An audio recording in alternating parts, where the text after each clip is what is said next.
That's why I asked you to repay the debt. My husband suddenly left me with a huge debt and disappeared. No matter how much I tried to contact him, he never responded. What am I supposed to do now? There's no way I can pay off such a large debt. Luckily, I had someone by my side who encouraged me when I felt lost. Mom, cheer up, said my lovely daughter. My name is Linda. I'm 37 years old, working part-time and being a housewife.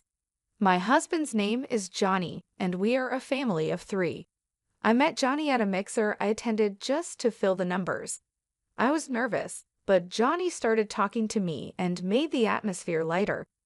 We got along well and decided to exchange contact information. As we continued to communicate, special feelings grew between us. It didn't take long for us to start dating. Who would have thought I'd end up in a relationship with someone I met at a mixer? After our first date, I told my older sister Laura about Johnny. Laura laughed and said, "Really? I never thought you'd choose a boyfriend from a mixer. I assumed you'd date someone from work or something." I've always been quiet and not good at socializing. Even as an adult, I rarely went to parties or gatherings. It's an unexpected twist, right? I went to the mixer as a favor to make up the numbers. When I showed Laura a photo from my date with Johnny, she said, "He's surprisingly handsome." We then updated each other about our lives and decided to part ways for the day. Laura is still single and doesn't seem interested in getting married or having a boyfriend. She enjoys her single life, finding it more relaxed and comfortable. I understand that mindset, but my heart is set on a future with Johnny. If our relationship goes well and we get married and have children, it would be wonderful. On my way home after talking with Laura, I couldn't stop smiling. A few years later, I married Johnny. I remember vividly when he proposed. I was so emotional and couldn't hold back my tears. We moved into a new apartment, marking the start of our married life. Living with Johnny every day felt surreal, almost like a dream since we had lived separately before marriage. Because of our different work hours, we rarely came home at the same time. But we always ate dinner together, slept under the same blanket, and cherished the moments we shared. On our days off, we would relax at home or go for drives, making the most of our time together. A few months later, we were blessed with a child, a tiny and adorable girl named Kelly. The joy of her birth is something I'll never forget. Our parents and relatives were also overjoyed and sent many gifts. Before giving birth to Kelly, I quit my job to dedicate myself to my family. Johnny always thought of us and helped with housework and childcare, even when he was tired. He would say, "I'll take care of Kelly so you can rest." I truly married a wonderful person. Living with Johnny, who treasures us, has been heartwarming. However, a few years later, I deeply regretted marrying Johnny. Several years after Kelly's birth, Johnny suddenly quit his job. He explained that he had issues with a new boss, which affected his mental well-being, and he reached his breaking point.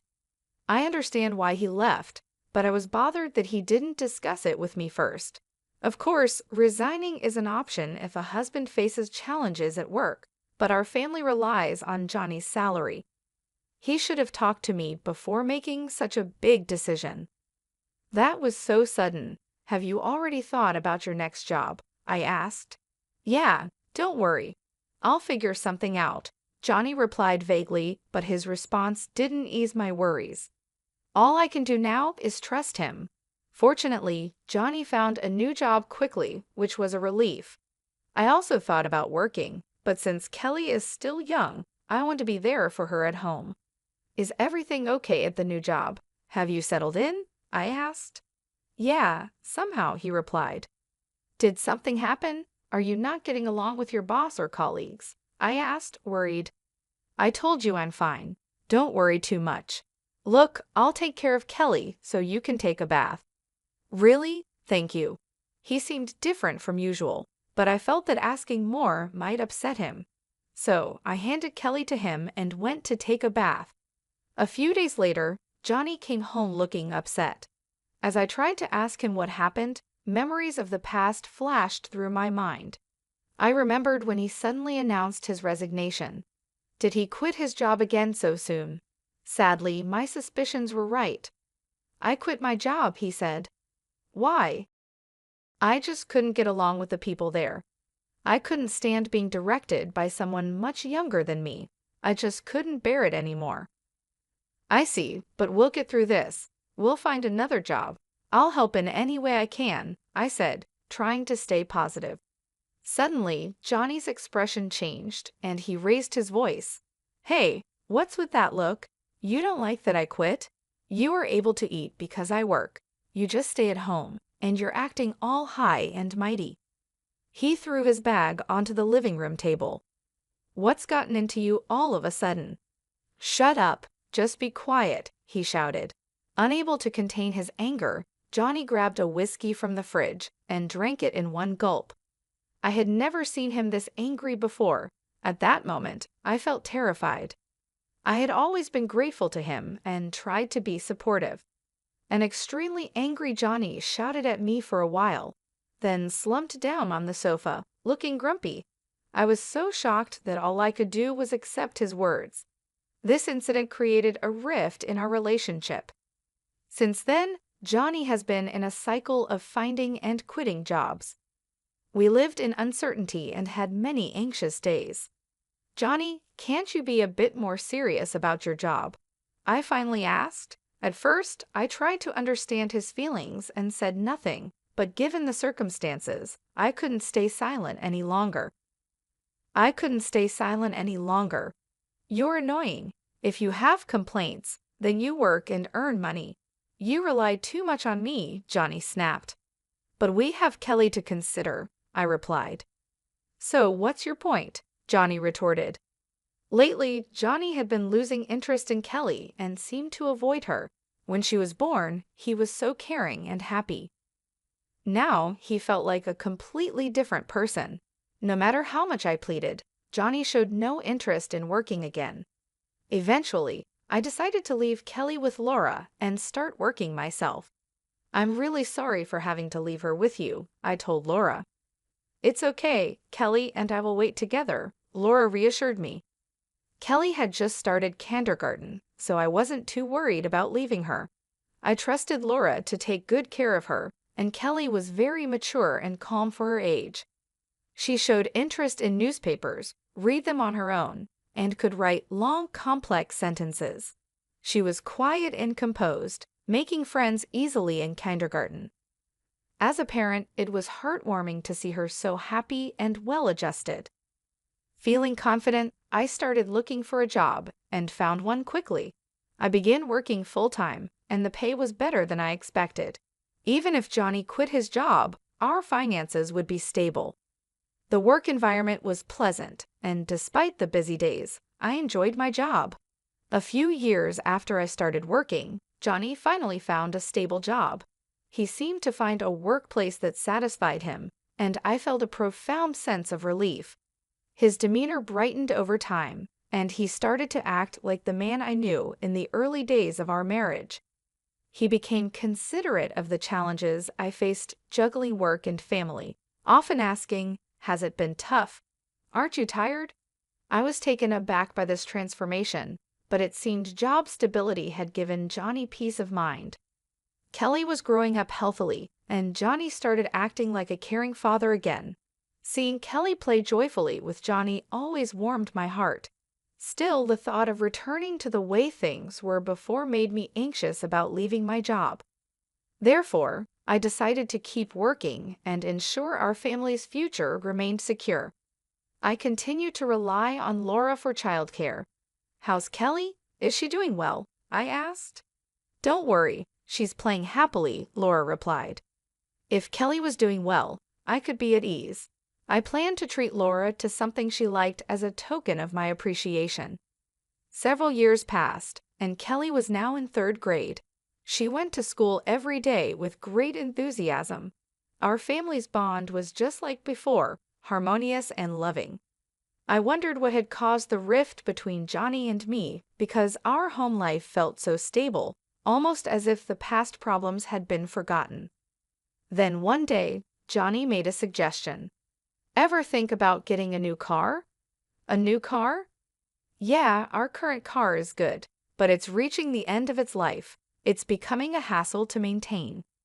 The car we were using had been purchased quite a while ago, and over the years, issues had increased and repair costs were piling up. You might be right. Maybe we should consider a new car. Yes, I knew you'd agree. By the way, I've already got some catalogs ready. I didn't expect him to be this eager about replacing the car, but we started looking through the catalogs together. Kelly, come here. Which car do you want to ride in? Let's decide together. He called Kelly over, and the three of us enjoyed flipping through the car catalogs together. However, I couldn't have imagined that this day would mark the beginning of an unexpected turn of events. A few months later, the new car we chose was delivered. It was a brand new model costing over $255,000. The loan was under my name. Generally, people would expect Johnny's name on the loan, but considering his unstable work history, we were concerned about being rejected. I was determined to work even harder to pay off the loan. I was sure Johnny felt the same way. That's what I believed, but my hopes were shattered in an instant. Johnny stopped coming home. He disappeared along with the new car. Could it be that Johnny got involved in some kind of trouble? What should I do? At that moment, my cell phone rang. The call was from Johnny. Hello, Johnny. What are you doing? Where are you now? Out of concern, my voice raised unintentionally. Hey, calm down. But you disappeared all of a sudden, and the new car is gone. What happened? Did you get caught up in some trouble? I tried to express how worried I had been, but Johnny laughed at my concerns and said something unbelievable. Actually, I found a new lover. She's more important to me than you. What? What do you mean? Let me be clear. I've fallen in love with someone else. I've already taken care of the divorce papers. I'd appreciate it if you stopped getting involved. Wait, divorce? I can't believe this. I was shocked to hear about the divorce notice. I remembered a discussion we had during a big fight a while ago. Submitting the application to the court means that both parties agree to the divorce. I deeply regretted letting my emotions take control at that time. Oh, by the way, I have a debt. I'm counting on you to repay it. What? How much debt are we talking about? About $350,000, give or take. I'm leaving all the repayments to you. With those words, Johnny abruptly hung up the phone. I never thought something like this would happen to me. Were all his kind smiles in the past just lies? As these thoughts crossed my mind, I felt the strength drain from my body. Mom, what happened? Kelly rushed over, looking concerned as I slumped to the floor. It's okay, honey. Thank you. I tried to put on a brave face, but inside I was filled with anxiety. How will I manage our life now with such a massive debt looming over us? The thought of $350,000 made me feel suffocated. On top of that, there was still the car loan to think about. In a state of panic, I decided to check my bank balance. I searched the closet, drawers, kitchen, bedroom, everywhere. My ATM card was nowhere to be found. Frantically, I launched my bank app on my smartphone. To my horror, the account balance had significantly decreased. Of course, I had no memory of withdrawing such an amount. Johnny was the only suspect. I tried to contact him, but there was no response. It's all over, I thought, feeling my mind go blank. I decided to focus on earning money. I kept this a secret from Laura to avoid unnecessary worry, and from young Kelly as well. A few weeks after Johnny disappeared, I lost consciousness at work. When I came to, I found myself lying in a hospital bed. Where am I? Linda, are you awake? Laura, with a shaken expression, entered the room with Kelly standing beside her. It seemed I had fainted due to extreme stress. I was told I needed to stay in the hospital for several days for more tests. Hospitalized? What should I do after you're discharged? Let's talk about Johnny. Kelly told me everything. Kelly told you. Did you know? Actually, I overheard Dad's phone call. I was surprised to find out that Kelly knew the truth. When it was time for my discharge, I felt down, worrying that Laura might point out I shouldn't have let Kelly know. The next day, various tests were conducted. The results revealed that my poor health was due to cancer. Fortunately, it was still in the early stages, and there was hope for recovery through surgery. Although the surgery went well and I was discharged, returning to work immediately seemed impossible. I had no savings and medical bills were piling up. During these challenging times, Laura and Kelly became my pillars of support. When Kelly explained the situation with Johnny and my condition to Laura, she was even more furious than I had anticipated. Laura tried to locate Johnny to make him repay the debt and medical bills, but his whereabouts remained unknown. We don't have any leads on Johnny's current location. What do we do? Laura then had a suggestion. The car that's under your name, Johnny has it, right? How about we try to get it back? Is that really possible? I asked in surprise. Actually, I found out where Johnny is currently working. Surprisingly, he's working for a different company inside the building where I work. Though I usually work remotely, I occasionally visit the office and have seen him there. Knowing this, we can move forward with our plan. Then let's go to Johnny's place right away. I was eager to confront Johnny immediately. If we didn't take action soon, he might disappear again. However, Laura stopped me. Don't rush. We need a solid plan, not just a hasty approach. Kelly and I have come up with a good idea. That's right, Kelly said, smiling. Both of them exchanged smiles, and I couldn't grasp the full implications behind their demeanor. Kelly beamed and reassured me, "Don't worry, everything's set up." I wondered what kind of scheme they had hatched. They didn't provide the specifics, but everything became clear a month later. While at Laura's house, there was a sudden incoming call. Checking the caller ID, it was from Johnny. At first, I ignored the call, but it kept coming. Something must have happened. Gathering my courage, I answered. Johnny pleaded in a frantic voice, "Hey, help me out, please." "What?" "I'll explain everything later. Just get here now. I'm about to be arrested." Johnny shared his location and quickly ended the call. Having overheard the conversation, Laura and Kelly finally revealed the turn of events. Actually, we reported the car was stolen. The idea was Kelly's. Impressive, right? Kelly blushed and looked down. Filled with gratitude, I thanked them and hurried to where Johnny was waiting. The park he mentioned was surprisingly close to my home. There were police officers gathered around Johnny, interrogating him. We approached quickly. First, we explained the situation to the police officers, and they left. Then Johnny ushered us into his car and began explaining what happened. In the passenger seat sat a confident-looking woman, her legs crossed, staring at us coldly.